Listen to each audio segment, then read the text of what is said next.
Well, you may have seen me pick some of my herbs from the farm.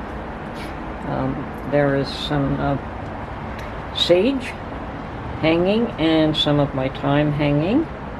I have pulled the rosemary and planted it in pots, and if it does not take in the pots, if it starts to go, rosemary can always be dried afterwards, whereas these are a little bit more difficult to well, actually rosemary is probably one of the worst to grow indoors, but my thyme I could not grow indoors at all. And I can harvest it quite beautifully from the garden. So far so good with the rosemary plants I brought in. I've planted 2 of them.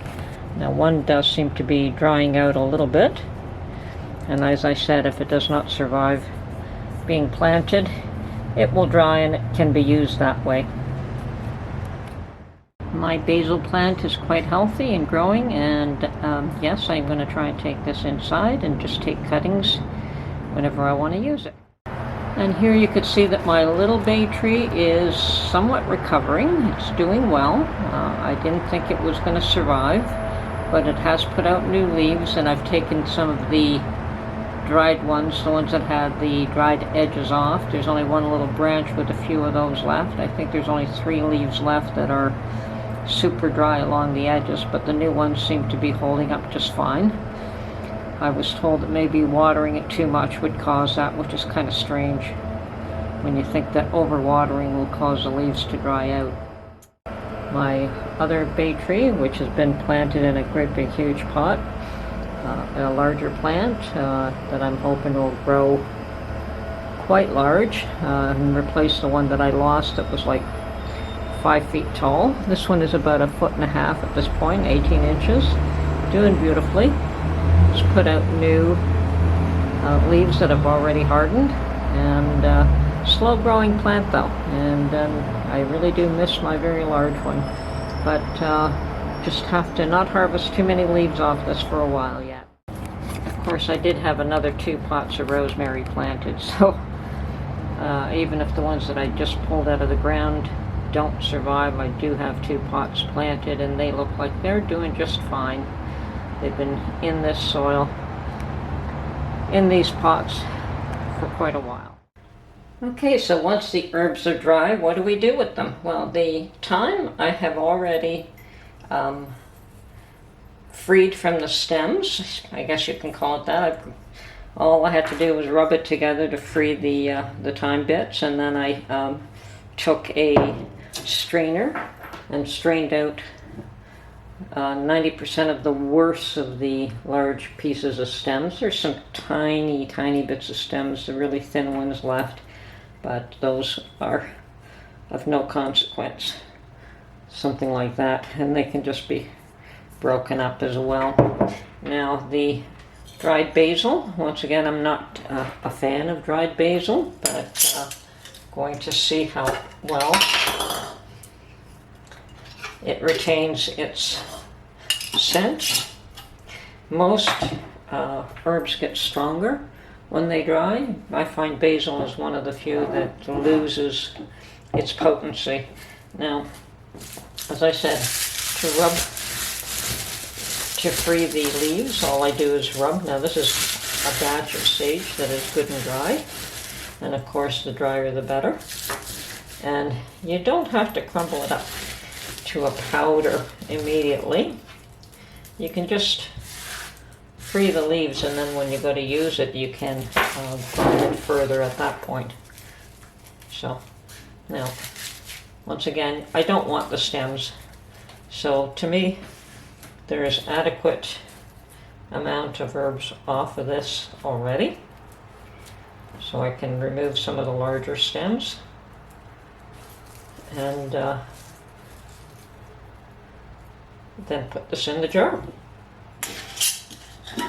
Now this has been ground a little finer. As I said, you don't have to do that, but all you need to do is rub it between your hands, and that will give it a finer texture. And once again, you can put it through a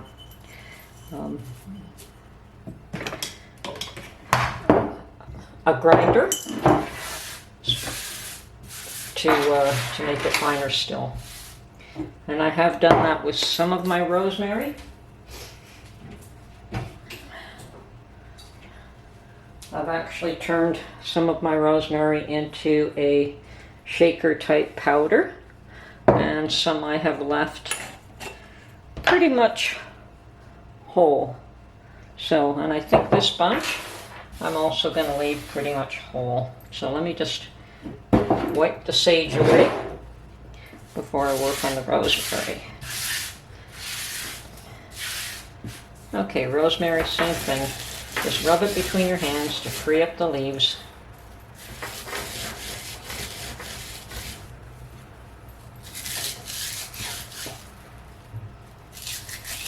And yes, you begin to smell like the whole house smells, the whole room smells of the herbs that you're working with. Okay, once again, this you can leave it whole or put it through a grinder and grind it into a fine powder. It depends on your preference. I like it both ways. So I have some that is, and actually this was just taken from a plant that didn't survive. So I'm going to grind it down just a bit. And as I said, I have some that I ground into a powder. And that's what most of the herbs that you buy in the grocery store look like. Now there's no harm in leaving them a little more whole. They will retain their freshness that way. So, okay, that's what I do with my herbs. I collect my own herbs. I use them myself. And what I can't grow and store myself, I will buy. I mean, you don't have to buy everything from the store, but some things just don't grow in our climate, and obviously you can't grow everything. So there it is. That's what I do with my herbs. Okay, these are some of the herbs that I've grown myself. Parsley is missing from this because this year I did plant some parsley, but I didn't properly harvest or dry any of it, so it's not here. And this year I will probably have to buy my parsley. So, as you can see, there is quite a wide range of herbs that you can grow yourself. I've got a lot of seed, and actually from the dill plant, and I have used quite a bit of it. Yes, I've used quite a bit of it in the manufacture of my own pickling spice. I put quite a bit of my dill seed in there, as well as bay leaves. And there probably were other spices in this mix that I could have grown myself, although I never have done in the past. I may do so in the future. Yeah, but this pickling spice, well, it'll probably get old before I use it, so, because I did make quite a bit. So, as you can see, there's lots and lots of herbs that you can grow yourself, and it's actually fun to grow your own herbs. Okay, and if you like this video, please subscribe, comment, and share. Thank you very much, and have an awesome day. See you on the next one.